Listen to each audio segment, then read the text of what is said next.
అంతా కూడా ఫాలో అయినట్టుగా నేను భావిస్తున్నాను. సో కొత్త బడ్జెట్ పైన మీ విశ్లేషణ ఏంటండి?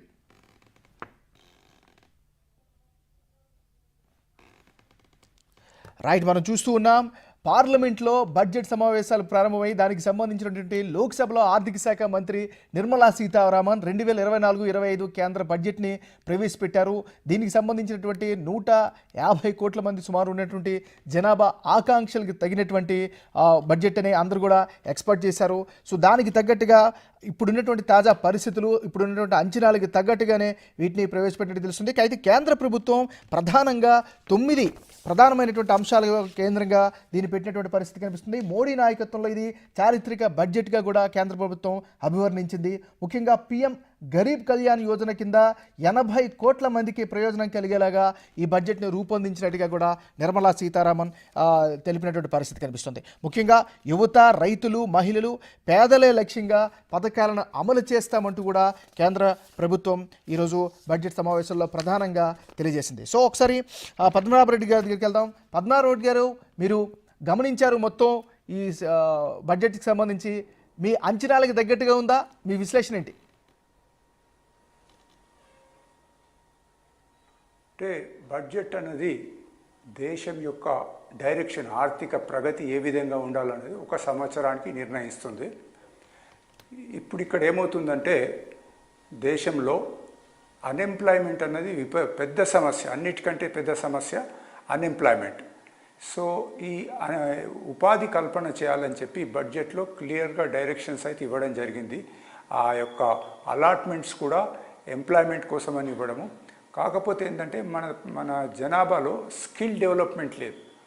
పని చేస్తారు కానీ నైపుణ్యత లేదు. కాబట్టి స్కిల్ డెవలప్మెంట్ కూడా చాలా బడ్జెట్లో ప్రొవిజన్ ఇచ్చినారు. ఇంకోటి ఏంటంటే మహిళలకు, ముఖ్యంగా మహిళా అభివృద్ధికని సుమారు 3 లక్షల కోట్లు అలాట్ చేసినారు. ఇంకోటి మహిళలకు ఏదైతే వాళ్ళ పేరు మీద రిజిస్ట్రేషన్ ఏదైనా చేసుకుంటే దాంట్లో రిజిస్ట్రేషన్ ఫీజు కూడా తక్కువ చేయాలని అంటున్నారు. ఇంకా చాలా ఇష్యూస్ లోపల అంటే ప్రజలకు పనికి వచ్చే వాటి మీద ట్యాక్సెస్ తగ్గచేసినారు. ఈ యొక్క ఏదైతే ప్లాస్టిక్ ఇష్యూస్ ఉన్నాయో ప్లాస్టిక్ మీద పన్ను పెంచినారు. ఇకపోతే ఇన్కమ్ ట్యాక్స్, మనము అందరూ ట్యాక్స్ కట్టేది, ఇన్కమ్ ట్యాక్స్లో పెద్దగా రిలీఫ్ దొరకలేదు. పాత స్లాబ్నే కొద్దిగా అటు ఇటుగా చేసినారు, అంతేగాని పెద్ద రిలీఫ్ మాత్రము జరగలేదు. అంటే ఇప్పుడు వారు ఫైనాన్స్ మినిస్టర్ లోక్సభలో చెప్పిన దాని మీదకెళ్ళి మనం ఇమీడియట్గా ఏమీ చెప్పలేం. కానీ బై అండ్ లార్జ్ ప్రభుత్వము 2 పార్టీల మీద ఆధారపడి ఏదైతుందో, అది బీహార్ కావచ్చు, ఆంధ్రప్రదేశ్ కావచ్చు, వీరికి కొద్దిగా ఎక్కువ కేటాయించినట్టుగా అనిపిస్తూ ఉంది. ఆంధ్రప్రదేశ్కును బీహార్కు. తెలంగాణ ఊసు లేదు, కర్ణాటక ఊసే లేదు, తమిళనాడు ఊసే లేదు. పోతే డీటెయిల్స్లు ఏమన్నా ఇస్తే ఇవ్వచ్చు. కానీ ఇప్పుడు రాష్ట్ర విభజన చట్టం జరిగినప్పుడు ఏదైతే కండిషన్స్ ఉన్నాయో ఆంధ్రప్రదేశ్కు మెన్షన్ చేసినారు, సంతోషమే. అంటే అమరావతికి ఒక 15,000 కోట్లు అన్నారు, అది సరిపోదు, ఈ సంవత్సరం కావచ్చు, మళ్ళీ నెక్స్ట్ ఇయర్ కూడా ఇవ్వాల్సి ఉంటుంది. అట్లాగే పోలవరం ప్రాజెక్ట్ కూడా కంప్లీట్ చేస్తామన్నారు. సో ఈ బడ్జెట్లో నేను అనుకోవడము ఎక్కువగా లాభం పొందింది ఆంధ్రప్రదేశ్, బీహార్ రాష్ట్రాలు. మిగతా రాష్ట్రాల్లో పెద్దగా, ముఖ్యంగా సౌత్ లోపల పెద్దగా ప్రాజెక్టులు ఏమీ. పద్మనాభరెడ్డి గారు, తెలంగాణకి సంబంధించి అనేకమైనటువంటి ఇష్యూస్ ఉన్నాయి, అనేకమైన డిమాండ్స్ ఉన్నాయి, అనేకమైనటువంటి రావాల్సినటువంటి ఉన్నాయని కూడా మనం మాట్లాడుతూ ఉన్నాం. సో తెలంగాణ పైన స్పష్టంగా ప్రకటించకపోవడానికి కారణం ఏమని అనుకోవాలి మరి? అంటే ఇప్పుడు రోడ్స్, తర్వాత ఇన్స్టిట్యూషన్స్ అవి అన్నారు, ఎక్కడెక్కడ పెడుతున్నారో కూడా తెలియదు.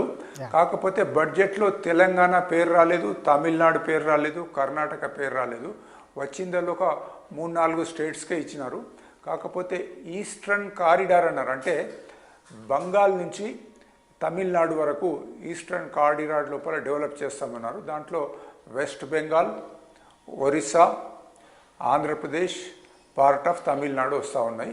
సో మొత్తం బడ్జెట్ చూస్తే కానీ మరి ఈ కొన్ని రాష్ట్రాలకు ఎందుకు నష్టం కలిగింది అంటే వాళ్ళ కేంద్రంలో ఉన్న పార్టీ రాష్ట్రంలో ఉంటేనో సంకీర్ణంగా ఉంటేనో బడ్జెట్ ఇచ్చినారు, వేరే పార్టీలు ఉంటే ఇవ్వలేదన్నది ఒక అపవాదం అయితే వస్తుంది తప్పకుండా. మరి డీటెయిల్గా రేపు పేపర్లలో వచ్చిన తర్వాత పరిశీలన చేస్తే కానీ గట్టిగా చెప్పలేము మేము. అంటే పద్మనాభరెడ్డి గారు, మీరు బడ్జెట్కి ముందు మీరు ఎలాంటి ఏ అంశాలపైన